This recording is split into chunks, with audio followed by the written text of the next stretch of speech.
چی کار کنم؟ واقعا نیاز دارم با مریم حرف بزنم، ولی زنگ میزنم. سلام.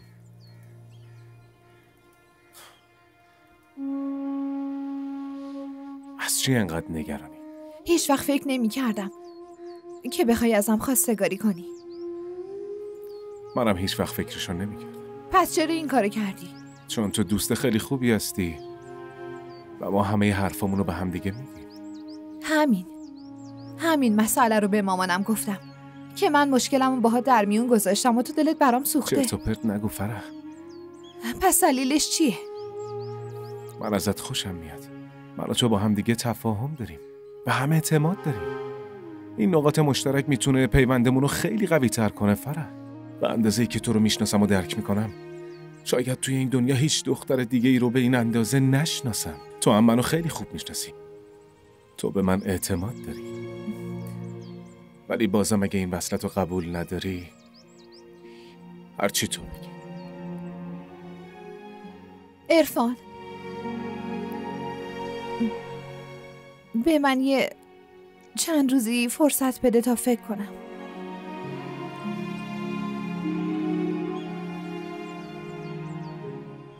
من منتظر جوابت میمونم.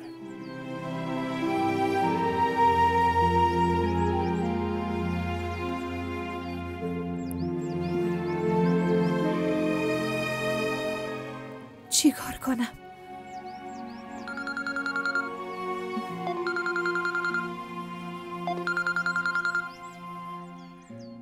الو، چطوری فرح؟ مریم؟ تو چطوری؟ ببینم این شماره توه؟ نه، این شماره دوستمه. از خودت بگو، درسا چطور پیش میره؟ درسام خیلی خوب پیش میره، ولی اینجا خیلی حوصله‌ام سر رفته. تو بگو. حتما خیلی خوش میگذرونی، نه؟ کجا تفریح میری؟ به من گوش کن و حرفو نپیچ. خب بگو. عرفان ازت خواستگاری کرده؟ آره. عرفان پسر خیلی خوبیه. من خیلی ازش خوشم میاد. اون میتونه خوشبختت کنه. من نمیخوام ازدواج کنم مریم. تو دیوونه شدی؟ واقعیتش اینه که اگه منم اونا رو ول کنم و برم، اونا تنها میشن، قصه میخورن. نه دیوونه، اصلا اینطوری نیست. بعد از رفتن من هم بابا هم مامان تونستن تحمل کنن. دخترها با روی دوش پدر مادر نیستن. برعکس اونا خواستشون اینه که دخترشون ازدواج بکنه و بره خونه بخت خوشبخت باشه. اینجوری خیال پدر و مادرم راحت میشه. اینجوری وظیفه‌شونم انجام دادن. اگه میخوای مامان و بابا رو خوشحال ببینی، با رضایت بله رو بگو. حالا بگو ببینم من کی بیام؟ تو خوشحالی مریم؟ از ازدواج من و عرفان؟ آره خیلی خوشحالم. اون وقت تو نزدیک مامان بابایی. هر وقت که دلت بخواد میتونی بری پیششون. وقتی هم اونا دلشون بخواد میتونن بیان دیدن تو، چون اونجا هیچ محدودیتی ندارن که. فهمیدم. حالا کی میخوای برام عکس بفرستی؟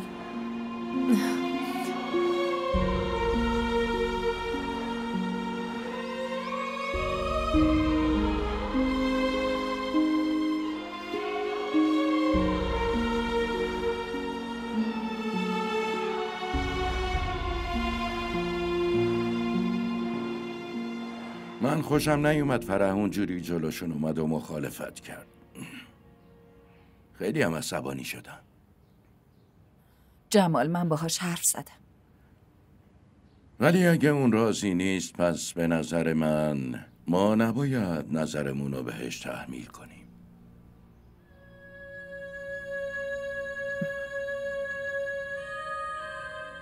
برای مریمم جواب نداده بودی. مادر و پسر خیلی ناراحت شده بودن، ولی بازم با مهربونی تمام جشن عروسی مریم شرکت کرده بودن. حالا اگه برای فرح هم جواب نبدیم اونا خیلی ناراحت میشن. ولی ریحانه، ازدواج توی تقدیر و سرنوشت آدم هست. پیوندا که توی آسمونا بسته میشه.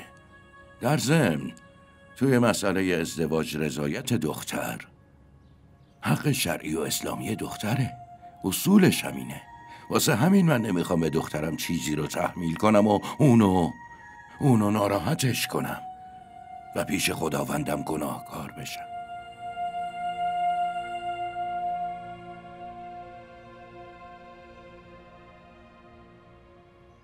بابا، اتفاقی که دیروز افتاد نباید اونطوری میشد.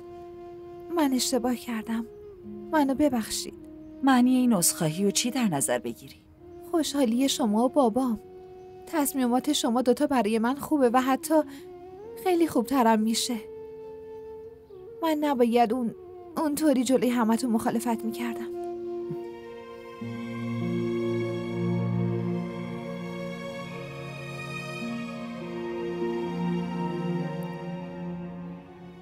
من زنگ میزنم و شب برای شام دعوتشون میکنم.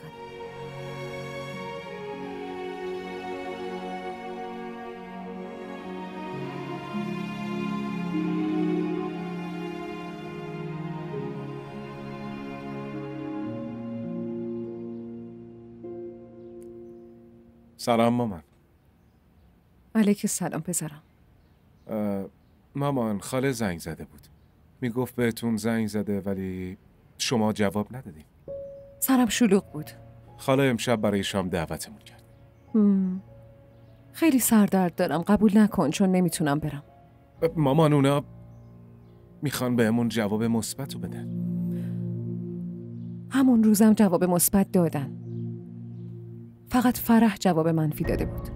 آره، ولی الان اونم جواب مثبت داده. منم همین آرزو رو داشتم که اون عروس تو بشه و بیارمش خونه خودم. ولی الان نه.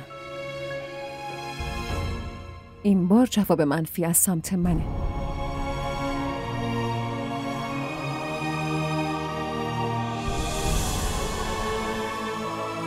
مامان،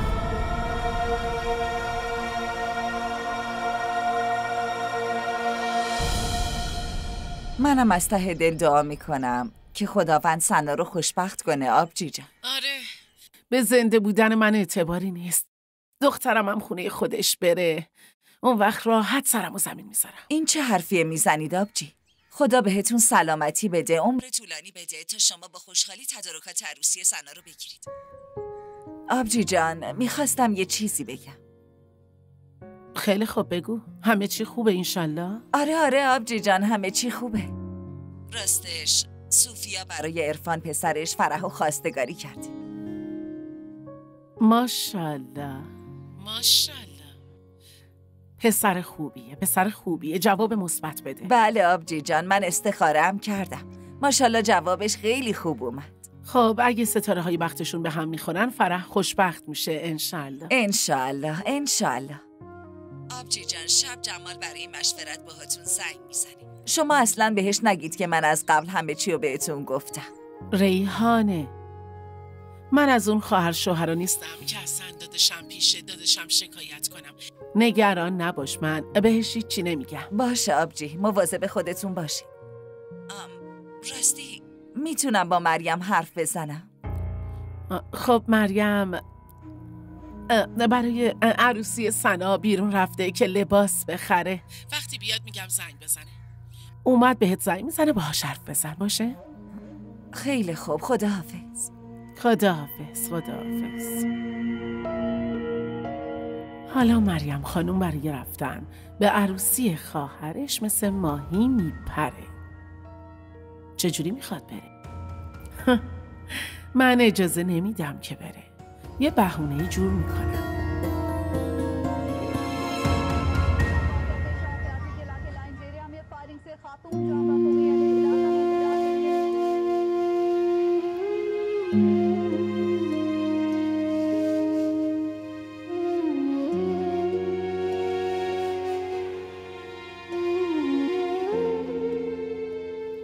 مامان، من تا به امروز حرفتون رو زمین ننداختم. بدون رضایت شما کاری انجام ندادم. اما اگه شما نخواهید با فرح ازدواج کنم و عروس این خونه بشه، پس باشه. مجبور نیستین این وصلت رو قبول کنید. من خودم میرم پیش شوهر خاله و خاله جان و عاجزانه ازشون عذرخواهی میکنم. اگه رفتاری که اونا همیشه با ما کردن و این بار ما با اونا بکنیم، پس بین ما و اونا چه تفاوتیه؟ مامان، اگه از ته دلتون راضی نیستید، پس با ناراحت کردن شما من چطور میتونم خوشبخت بشم؟ من درک نمی کنم. تو چرا از حرفای فرح ناراحت نشدی؟ مامان، من و شما همیشه میگفتیم که فرح تحتقاری بودن و لوس بودن خودشو جلوی همه ثابت کرده. اگه اون روز اون حرفو زد فقط به دلیل بچه بودنش بود، منظور خاصی نداشته. بعد از عروسی مریم خواستگاری رفتن برای فرح شروع شد، نه؟ یعنی فرح اصلا این حرفا رو نشنیده؟ اگه این اولین خواستگاریمون بود من میتونستم این بی احترامی رو حذف کنم، ولی این بار نمیتونم. خیلی خوب، اگه تصمیم شما همینه، من به خاله زنگ میزنم و میگم که شام نمیریم. خودشون میفهم.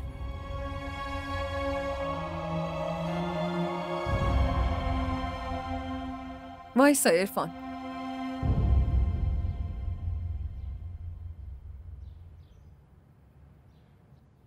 ما میریم. تو بهش زنگ نزن.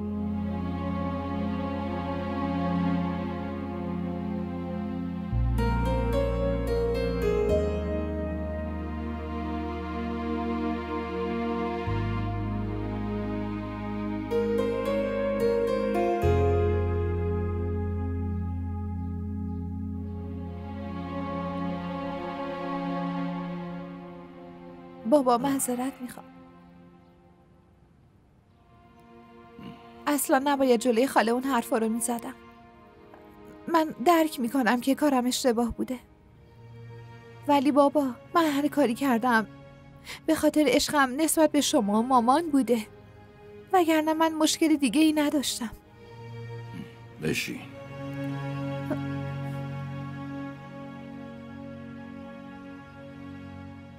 این خیلی خوبه که تو اشتباهتو درک کردی. کار درستم همینه. پدر و مادر هر اشتباه بچه‌شونو میبخشن، اونم خیلی راحت. اما بقیه یادما، حتی اگه فامیل نزدیکت باشه، هرگز اشتباهتو فراموش نمیکنه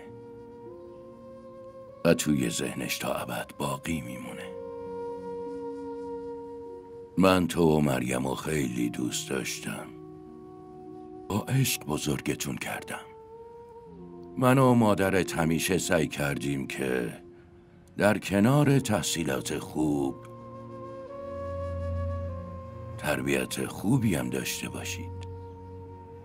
زمانی هم که خونه یکی دیگه برید، هیچ کس نتونه ازتون انتقاد کنه به خاطر یه اشتباه کوچیک و یه خطای کوچیک. هیچ وقت اذیت نشید. توی خونتون خوشحال باشید، آباد باشید. آدمایی که باتون در ارتباطن ازتون راضی باشن. برای من هیچ چیزی از این بهتر نیست. بابا من دیگه هیچ اشتباهی نمی کنم. هیچ اشتباهی. بابا جون لطفا منو ببخشید.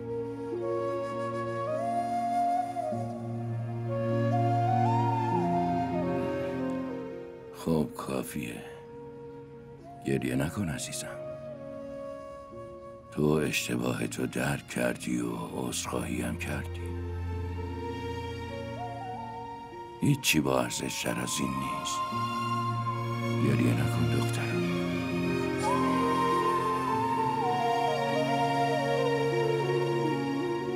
این که خیلی خوبه. خواهرت داره ازدواج میکنه. پس چرا نگرانی؟ به این دلیل که اگه پول نداشته باشم احمد نمیذاره برم عروسی خواهرم.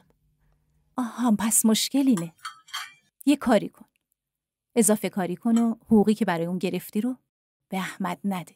پیش خودت نگه دار. تو فکر میکنی اون راضی میشه؟ هیچ وقت راضی نمیشه. تو دیگه قوی شدی.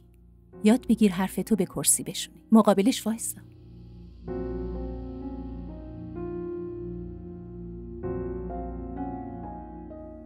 هیچ فایده ای نداره. هر روز جنگ و دعوامون زیادتر میشه. خیلی ناراحتم. در طول روزم از کار زیاد خسته میشم. در ضمن همه پولا توی جیب احمد میره. خب باید یه کاری کنیم که احمد نفهمه. یادم اومد. یکی از دوستان برای مادر شوهرش به پرستار نیاز داره. اونم فقط برای 2 ساعت. آره، واسه موقع نهار 1 ساعت مرخصی دارم مگه نه؟ آره 1 ساعت دیگه‌ش هم هماهنگ می‌کنی. فقط باید نیم ساعت بعد از تایم نهار بری اونجا. ولی خب سرکارگرمون بهم اجازه میده؟ اون خودش کارای زیادی میکنه که رئیس نمیدونه، ولی من همه چی رو میدونم. تو نگران نباش. من باهاش حرف میزنم. تو فقط برای فردا آماده باش که بری. باشه. راستی سلما، تو خونه یه دوست دیگه کیا هستن؟ دوستم لینا، مادر شوهرش و شوهرش عبدالله. عبدالله خلبانه و اکثر مواقع خارج از کشوره. لینا هم زن خیلی خوبیه. نگران نباش.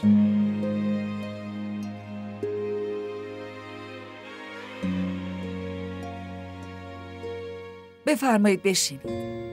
بفرمایید.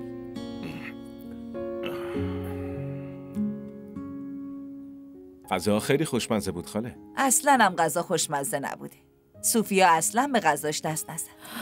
نه خیلی هم زیاد خوردم آبجی.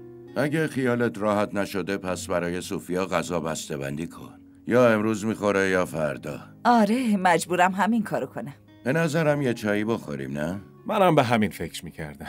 من به فرح گفتم الان چاییو میاره. بیاین تاریخ عروسی رو مشخص کنیم. صوفیا اینجوری خیلی عجله‌ای نمیشه. شوهر خاله خودتون همیشه میگید در کار خیر باید عجله کرد.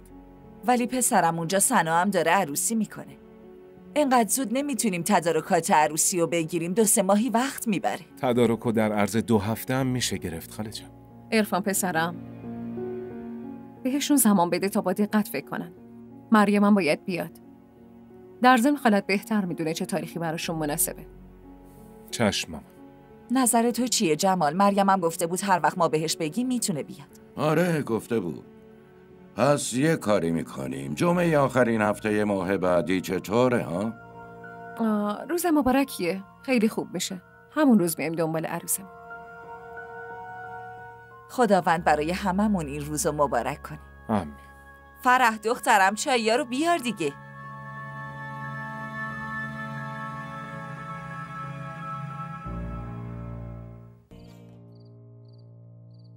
شما با این اعصاب خوردیتون چی رو میخواید به من بفهمونی؟ اعصاب من خورد نیست. اونجام رفتارتون اصلا درست نبود. به اونا گفتم که حالم اصلا خوب نیست. مامان، به دلیل رابطه‌ای که من و فرح از بچگی داشتیم به همون دلیل اون روز جواب منفی داده بود. آها، یعنی تو اونو برای ازدواج راضی کردی؟ نه مامان نه. اون خودش فکرشو کرده و برای ازدواج راضی شده. آها، یعنی اون برای ازدواج کردن با تو به فکر کردن نیاز داره. چرا؟ مگه پسر من چی کم داره؟ مامان محض رضای خدا این داستان رو تمومش کنید. شما دارید حس بدی به هم میدید. باشه، اگه نمیخواید فرح توی این خونه بیاد و عروستون بشه پس برید و بگید راضی نیستید. من با ناراحت کردن شما نمیتونم فرح و خوشبخت کنم. مامان، من توی این خونه فقط آرامش میخوام. چیز دیگه ای نمیخوام. عرفان، وایسا پسرم.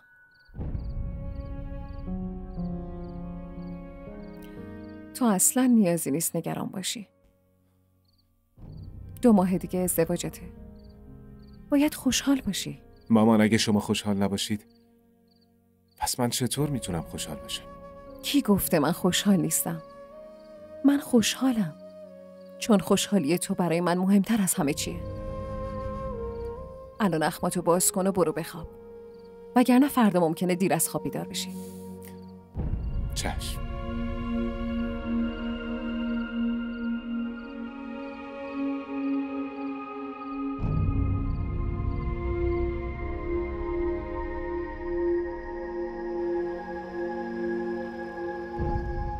پسرم واکس زدن کفشات تموم شد یا نه؟ داره تموم میشه مامان. کفش جدید که نمیتونم بخرم. باید این کفشای قدیمی رو یه کاری کنم نوشه. خیلی خوب باشه، درسته، اما عجله کن. برو خواهرتو برسون آرایشگاه. من چرا باید ببرمش آرایشگاه؟ چی؟ من به کار خودم برسم یا اونو ببرم؟ بهش بگی تاکسی بگیره و خودش بره. آره خودم میرم. شما به آماده شدن خودتون برسین. پسرم اصلا درست نیست خواهر تنها بره. مامان من که تنها نمیرم. وحید میاد دنبالم میبرد. بفرما.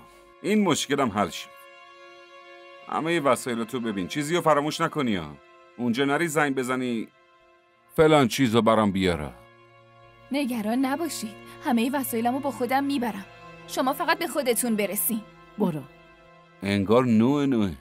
متاسفم برات پسر. اینجاش لک داره.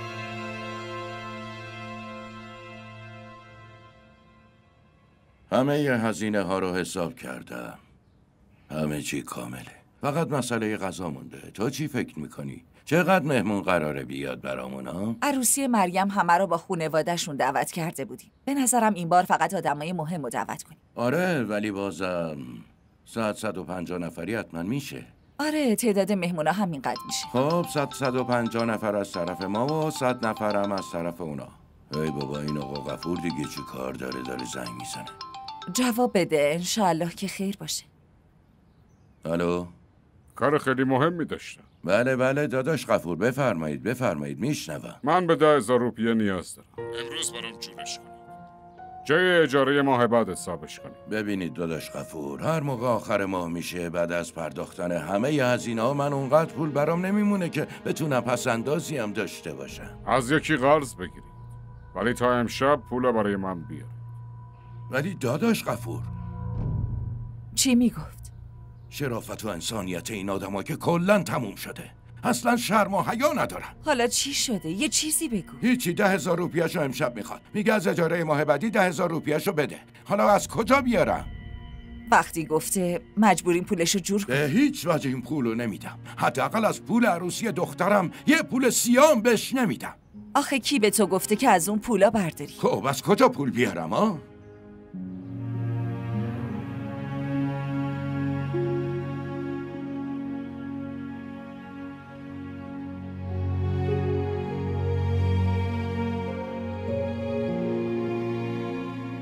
راستش 30,000 روپیه برای روز مبادا پس انداز کردم. ببر و اجاره ماه بعدیشو بدی.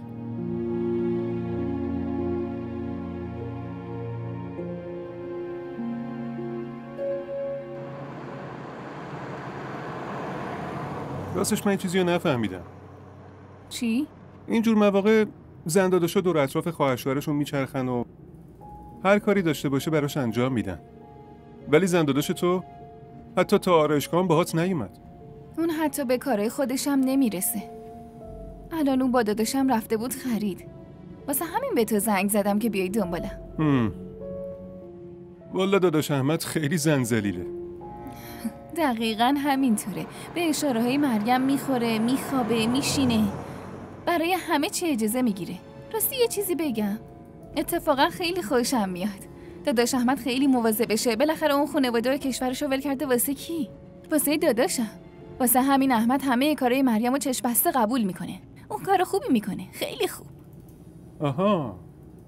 یعنی تو هم از من همچین انتظاری داری؟ نه خیر. به هیچ وجه. من که با جون دلم میخوام مراقب تو باشم. میخوام غذای مورد علاقت رو درست کنم، حاضر بشم و منتظرت بمونم وقتی از کارت برمیگردی. باشه کافیه. در ضمن من از تقدیرم راضیم. خیلی خوش شانسم که شریک زندگی مثل تو پیدا کردم.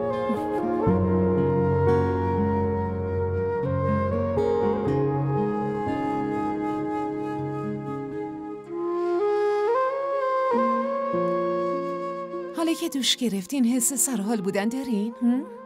خب واسه چند ساعت استراحت کنی. گوش کن. من چایی میخوام. چای؟ باشه الان براتون درست میکنم. نه تو اول به کارات برس، بعد با هم دیگه چایی میخوریم. خیلی خوب باشه، اول برم لباساتونو بشورم، بعدش براتون چای میارم. باشه؟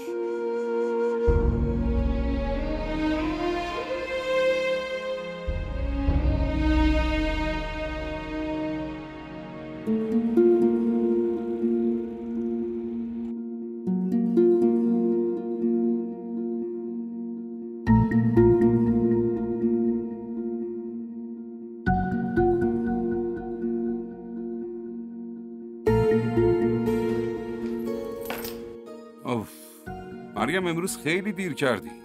چرا اینقدر دیر اومدی ها؟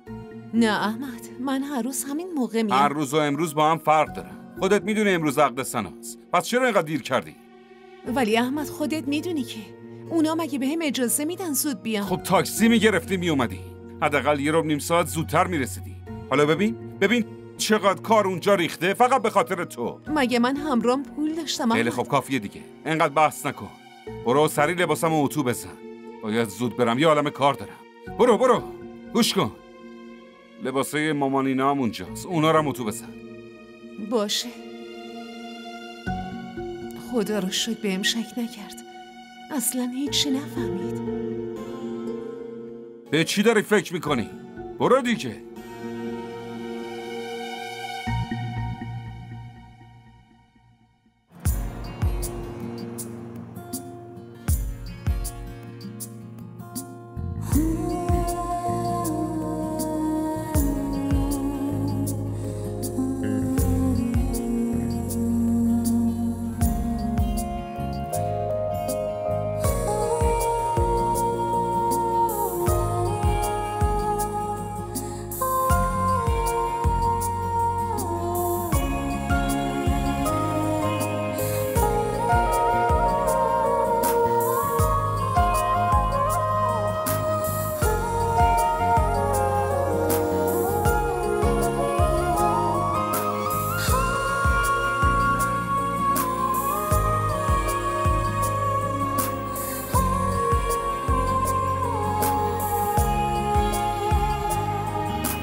نمیدونم چرا خواب موندم.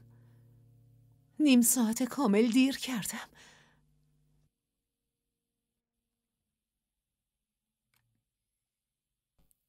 مامان اگه اونا بگم با هم میان، نمیتونم که بگم نمیشه. نه پسرم یه کاری بکن که اونا نیان. زنت خونه نیست، سر کاره.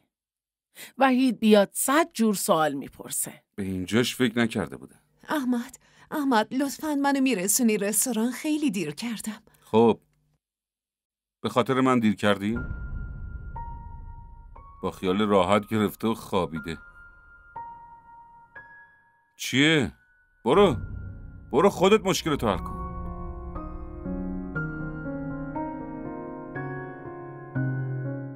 وایسا. ببین به مدیرت بگو که حقوق این ماه تو پیش بده. ولی احمد. ولی چی؟ خودت میدونی از اینا چقدر زیاد شده. این که چجوری برنامه ریزی کردم فقط خودم میدونم.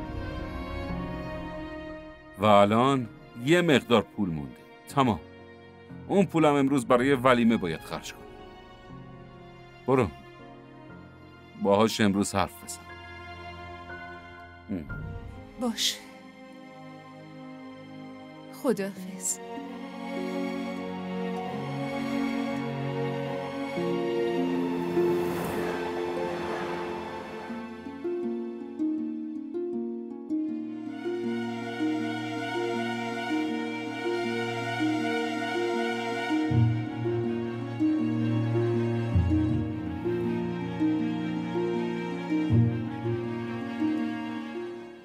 الو، کجایی مریم؟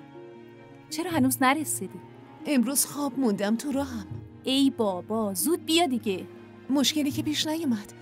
نه، سرکارگر فعلا طبقه بالا رو چک میکنه.